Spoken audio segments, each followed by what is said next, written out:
Nagtangka umanong tumakas pero walang kawala matapos padapain ng mga operatiba ang 6 na naabutan umanong gumagamit ng shabu sa siyang bahay sa Baaw, Camarines Sur.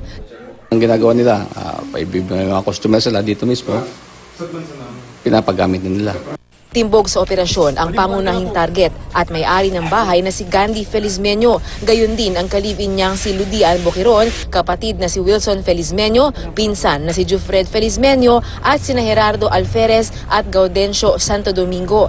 Nagkalat sa bahay ang mga drug paraphernalia at nasa 11 pakete ng hinihinalang shabu. Natuklasan din ang 2 CCTV camera na ginagamit nila para magbantay kung may paparating ng mga otoridad. Ginamit pa nilang monitor ang isang video key machine. Makikita natin na talagang ginagawa nila ng depensa yung dahil nga sa ginagawang mga illegal activity.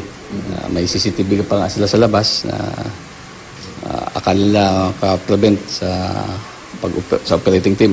Kanya-kanyang tanggi naman ang mga suspect. May nakuha sa bulsa ninyo? Sa iyon? No comment. Ha? Gumagamit kayo? Dino, sir. Noon? Dati. Magtuturak kayo? Sabi, tuturak daw kayo? Hindi. Sir, sa totoo lang yan, nakadapa ako, may ilinagay dyan na, may nagganyan sa bulsa ko. Naabutan ka rito, gumagamit ka daw? Wala po alam din. Nahaharap sila sa reklamong paglabag sa Comprehensive Dangerous Drugs Act. Para sa unang balita, Rida Reyes, reporting.